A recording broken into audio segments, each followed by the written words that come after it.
This BizNews Briefing is brought to you by Investec Business Banking. Make the move from business as usual to Investec Business Banking. It's Tuesday, the 25th of March. I'm Alec Hogg with your BizNews Briefing.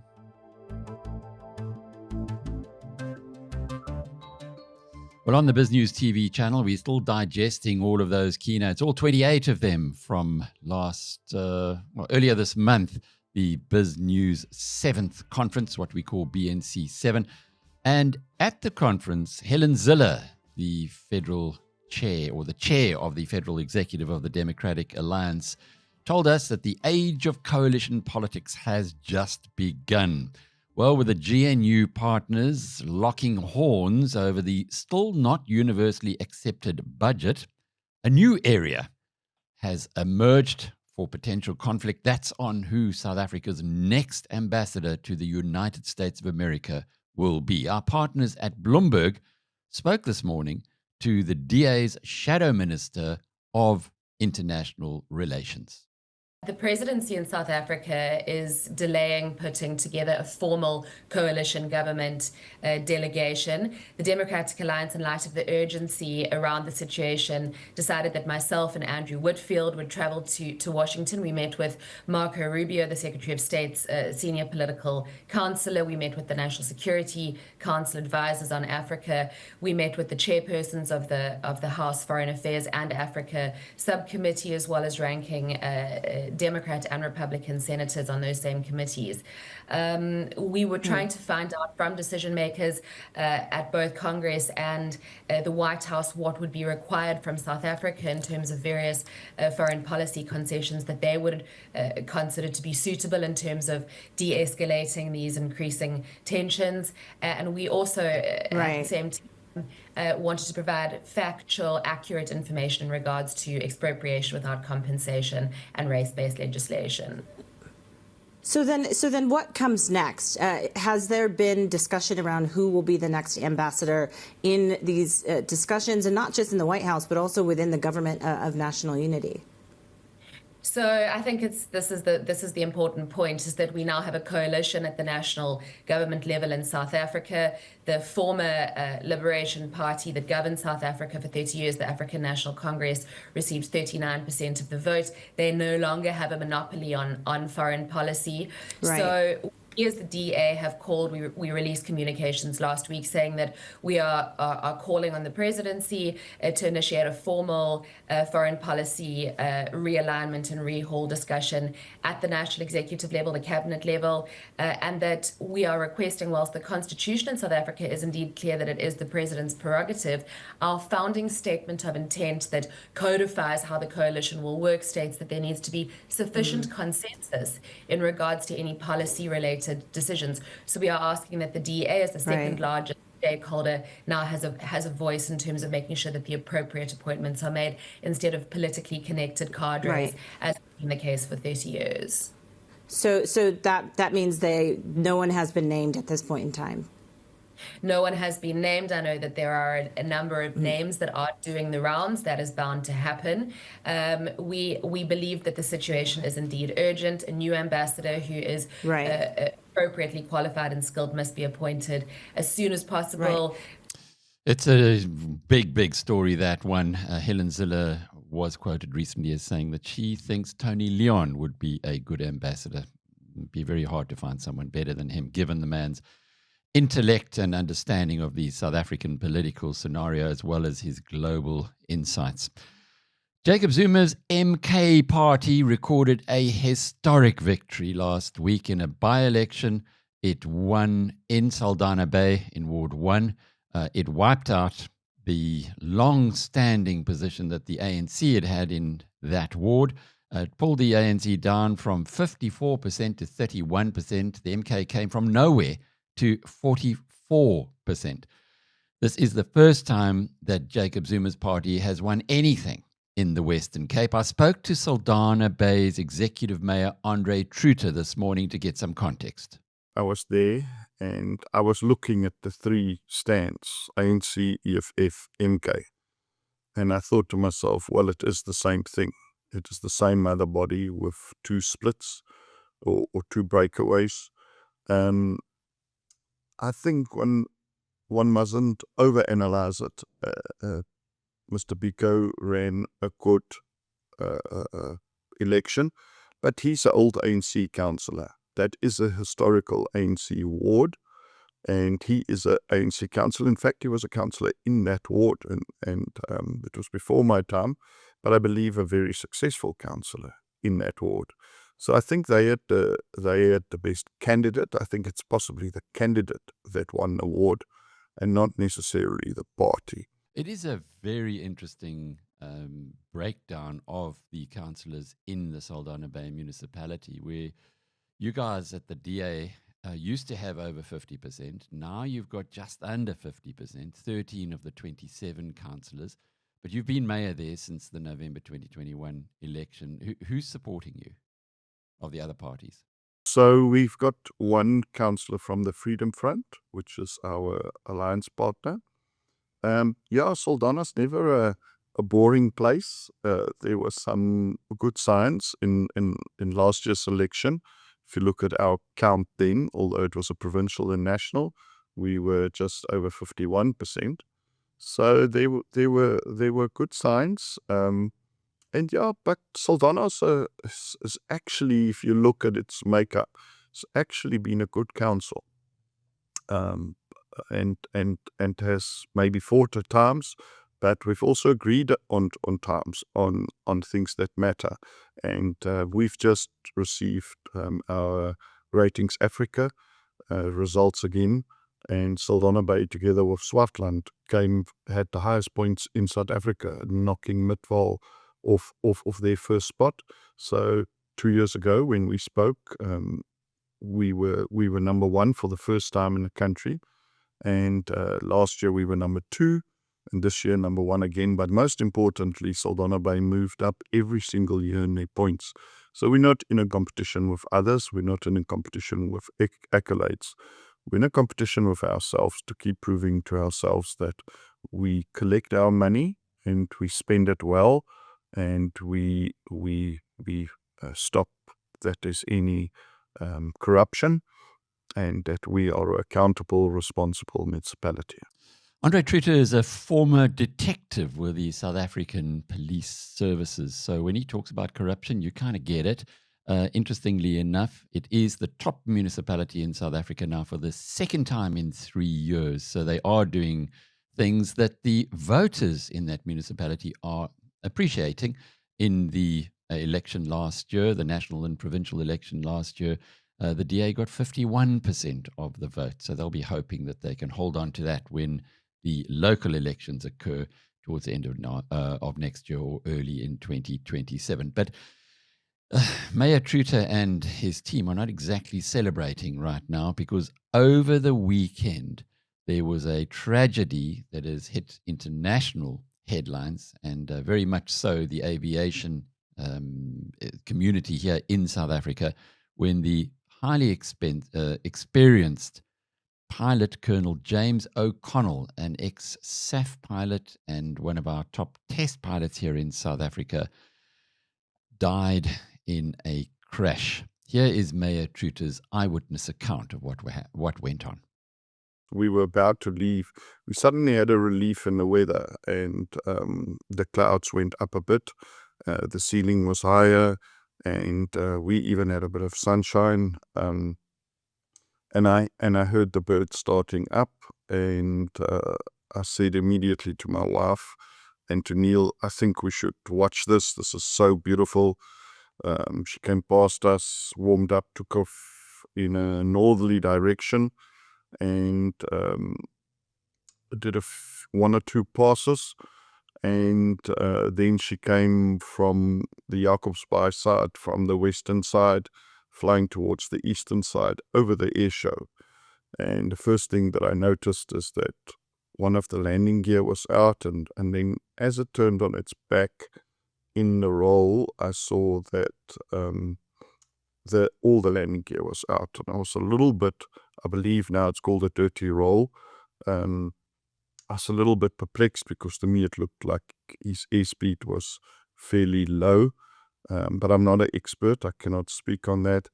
But yeah, as I was watching it, I saw the bird like starting to lose serious height, and it actually came over our head of where we were standing, and we watched it right to the point of impact, which was extremely tragic to watch it happen.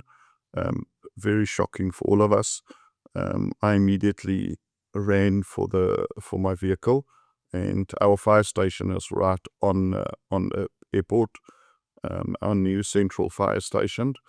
I rushed for there. When I got there, the first responders was already in the lorry and busy pulling out. I came out, and as I came out, the Air Force had a display there, and they had their fire machine there.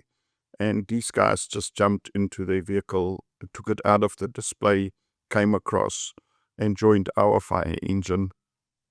But unfortunately, on our arrival on the scene, there was nothing that could be done for the colonel. But it was unbelievable to see these first responders, ambulance, fire services, police, at the speed that they responded, Alec. And everybody was very, very shocked, obviously. And my sincere condolences to his family and his friends, to the event organizers, and also to the public that had to see it. That's something that will be burned into our brains. But what an honor it was to see him in that plane, and how beautifully he handled it. And I think it's aviation loss. Somebody said to me it was the last flying Impala Mark 1. I don't know if that's accurate, but that's what somebody said to me. So it was a bit of aviation history. I was very relieved that even in his last moment, that he kept the plane away from the main airstrip area, and one can see that it appeared that he was trying to save the bird till the last moment. But yeah, how tragic to lose such an amazing pilot. And then, of course, hats off to the first responders. They were the true heroes on the day. Tragic story there at an air show in Saldanha Bay over the weekend. Well, one of the parties that is going to be challenging the Democratic Alliance in Saldanha Bay at the next election is the Patriotic Alliance. It doesn't have a terribly big position at the moment. The DA with 13 of the 27 seats is relatively comfortable by having a coalition partner there in the Freedom Front Plus. But it'll be interesting to see, despite all the accolades that the mayor and his team have been receiving, whether or not they can hold on to that majority come the next election, because the Patriotic Alliance is making a strong run all around the country, primarily due to the charisma of its leader, Gayton McKenzie. Well, Gayton has a good record when it comes to predicting events, as he reminded us at BNC 7, where he was one of the most popular speakers. But his claim to infallibility might be a bit of a stretch. My colleague, Kerry Lanahan at BizNews, took a closer look at the PA leader's forecasting record. I've never gotten it wrong when it comes to predictions. And Alec is big enough to say, you've given me 9 predictions and they were all spot on. It's not because I'm smart or anything like that, far from it, in fact. It's just because I'm a realist. I don't say what I'm feeling. I'm saying what the reality is on the ground. When it comes to political predictions, few have made as bold claims as Gayton McKenzie, leader of the Patriotic Alliance. Known for his confidence in making forecasts, McKenzie has been vocal about his track record, one he claims is flawless. I'm one person, I've made 10 predictions on your show. Not one of them were wrong. But is that really the case? McKenzie says he's never been wrong, yet some of his predictions have raised more than a few questions. I remember they were saying, when I said the ANC is going to be under 40%, everybody was laughing at me. The very same people are now doing the same prediction. He famously predicted that the ANC would dip below 40% in support, a bold claim that many dismissed as wishful thinking. And while recent polling has shown that the ANC is struggling, the idea that they'll collapse entirely remains highly contested. Then there's his take on the DA and the Western Cape, where he's not shy about predicting their fall. The Western Cape, I don't think the Democratic Alliance will reach 35% in the Western Cape. Mackenzie argues that the DA's failure to connect with black and coloured communities will cost them dearly, particularly in the Western Cape. And here's where things get even more controversial. Mackenzie has said he's never been wrong. I have made 9 predictions on your shows over time. All 9 of them were correct. Yet, let's not forget that not every one of his predictions has panned out as expected. The ANC dipping below 40%, still unproven. The DA losing grip on the Western Cape, hardly is a done deal. Mackenzie has his supporters, but there's no shortage of critics who view his predictions as more hype than reality. Now, let's get into some statements made by Mackenzie at the recent BizNews conference. Is EFF dead? I said, no, EFF is not dead. EFF is in a coma. But it's a coma that they will wake up from. Trust me, I don't like those guys. But Malema is smart enough to find his way back. He's been given a setback that the best amongst us would have acted the same way that he's acting. He's lost 4 of his top guys, or 3 of his top guys. He lost Dalim Pofu, he lost Ndlozi, he lost Floyd. That's an earthquake. It's like losing 80% of your board is speaking your language or your management. But I think Malema will bounce back around 2008, 2028. He will bounce back around that time. Sure, Malema's lost some top lieutenants, but predicting his political death may turn out to be a misstep down the road. Let's talk about Jacob Zuma. Mackenzie's prediction here is nothing short of explosive. I think Cyril Ramaphosa is the strongest member in the ANC. If there was no Cyril Ramaphosa, Zuma would have already finished the ANC, I can promise you. Zuma, never forget what I'm going to tell you today. If you don't stop Jacob Zuma, he is going to lead this country in 2029. He's strong on his way, whether you like that or not. And Zuma's unapologetic of what he's going to do when he comes in. Expropriation without compensation is number 1 on his list. And that will destroy property rights. And any country with no property rights is not a country. What will stop Jacob Zuma? The GNU. He claims that Zuma will make a political comeback and potentially lead South Africa by 2029. Yes, Zuma, who's been embroiled in corruption scandals and was forced out of office. But Mackenzie argues that Zuma's influence is far from over. A return to Zuma-style politics? It's a possibility. But will South Africa really go down that path again? In the world of business banking, projections, numbers, and your bottom line can often triumph over relationships. At Investec, we value both.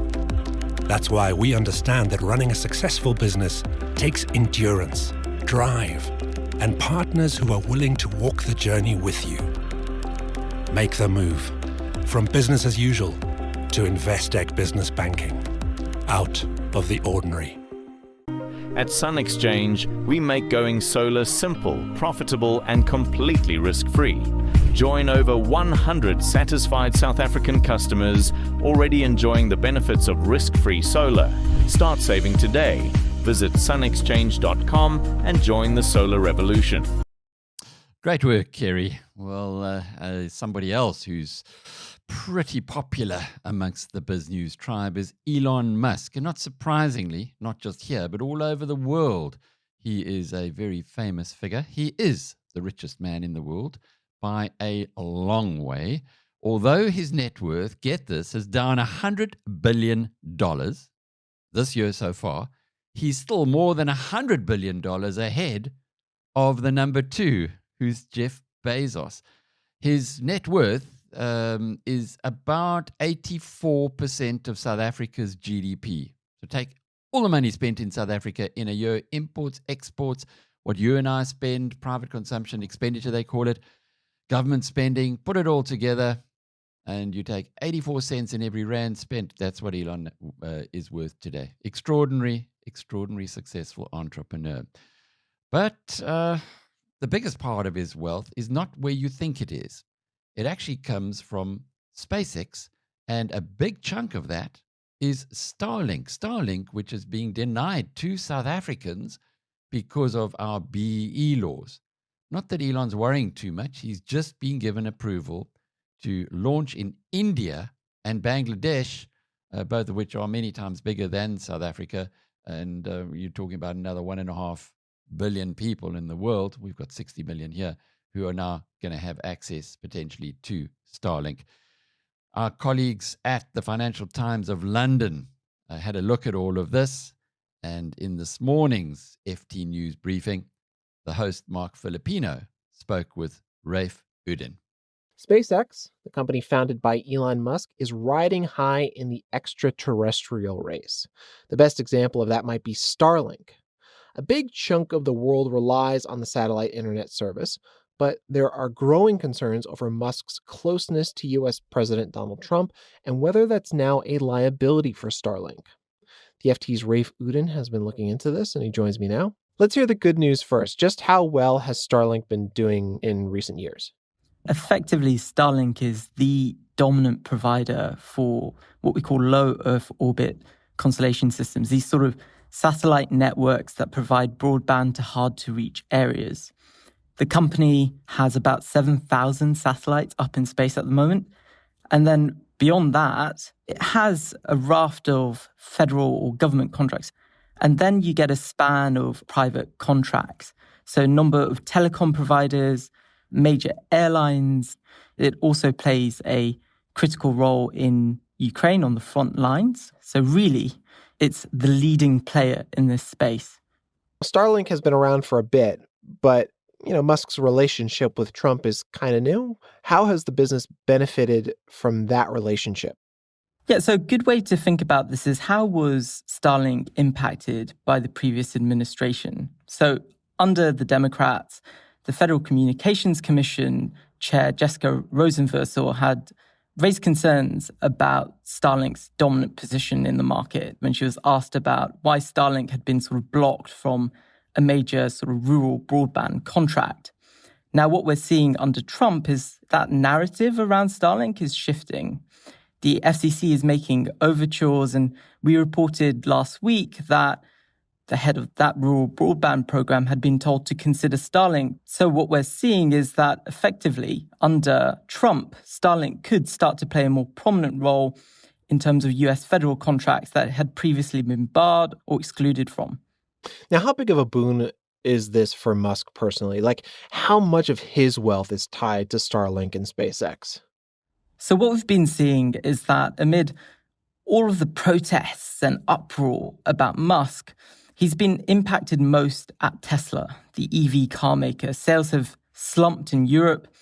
And during this period, what that's left is that SpaceX, the rocket maker that operates Starlink and owns Starlink, effectively has become this sort of golden goose for Musk. It's the strongest source of his net worth. Roughly half of his net worth is now tied to SpaceX. And so as it goes from strength to strength in the US, more of his wealth is going to be tied to this one company. What are the downsides that you're seeing from Musk's relationship to Trump? Starlink's role in a number of European countries means that it's seen as an easy target given Musk's proximity to Trump. There are also fears about a peace settlement between Russia and Ukraine that could see Starlink either turned off or pulled back, and that could impact services there. And so we've seen a number of European providers, primarily Eutelsat, OneWeb, looking to basically replace Starlink on the front line. And so what we might see is that rivals in Europe start to leverage this proximity that Musk has to Trump to try and gain contracts and wins. In the end, do you think that Musk is worried enough about Starlink to distance himself from Trump? I think ultimately the benefits tied to being close to Trump far outweigh the negatives here. So we've seen in recent weeks that Starlink has been able to negotiate contracts or reach deals in places like India. And I'm told by officials in Bangladesh that they're also close to licenses there. That has nothing to do with his proximity to Trump, but there doesn't seem to be any concerns there. And then we've spoken about how the US administration is considering making some overtures. So that's a commercial boom for SpaceX and Starlink. And it's one that's tied to Trump and only Trump. Well, Elon's wealth bumped up again last night as Tesla's share price rose 12% while we were sleeping. That's US time. The surge was due in part to the stock being oversold. It's down 50%, or was down 50% this year so far, but also news that the Trump administration is moving from broad-based tariffs to reciprocal, which means if South Africa charges American companies 30% to bring their cars in here, we could be hit by a 30% sanction when we take our cars there. That removed an approach that most analysts were saying would be negatively hurting Tesla. ARK Invest's Cathy Wood has been a long-time supporter of Tesla, and she was asked by our partners at Bloomberg if she's still a bull. Has your bull case changed at the margins? Well, first I'm going to give all the credit to the three analysts who are working on Tesla at ARK. And no, our outlook has not changed. What is going on right now, very short term, the economy is being hit in the U.S., lots of uncertainty. That's not good for any auto manufacturer. Of course, there's the political dynamic overlay, and I know that the authorities are going after that. I think that will pass. We also have the Model Y refresh, and we understand that the orders for the Model Y refreshed are going very strongly. I won't get mine for a very long time. They have a new low-cost car coming in the second quarter, which in the United States, I think it could sell for $30,000 or less. There's pent-up demand for that. So we've got a lot of rubber bands stretching, and the most important one of all, of course, is robotaxi. And Elon has announced that Tesla will launch its robotaxi service commercially in Austin, Texas in June. That is when analysts are going to have to put into their models what a robotaxi service is. And it's a software as a service model. Right. Very high margin, 80% plus for the platform companies, whereas the electric vehicle is 15, 20, 25% gross margin. So we think that robo-taxis will account for 90% of the value of the company in 5 years. And we're on record saying we believe in 5 years the stock will hit $2,600.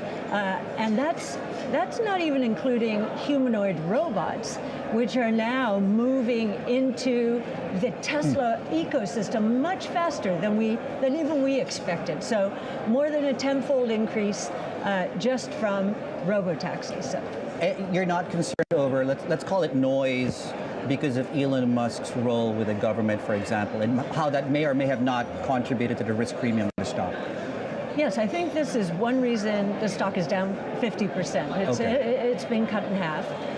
And I think this is all very short term. This is criminal activity, and this administration is cracking down on criminal activity. And oh, by the way, Tesla cars have a lot of cameras on them. So on X, we're getting to see the people who are committing these crimes, and the authorities are going after them. Surprised to say you've added to your position in Tesla this week? We post our trades at the end of every day, so you can see that we've added to our position. Okay, do you think, one last question on Tesla, do you think they need to, is there any corporate action you think they should entertain right now to boost the stock? Or do you think sentiment takes care of itself? I think these launches, the Refresh Y, the low-cost car, and robotaxi, those three, and there is one other thing, and this is more a macro comment. Sure. We think the economy is getting hit by a lot of uncertainty.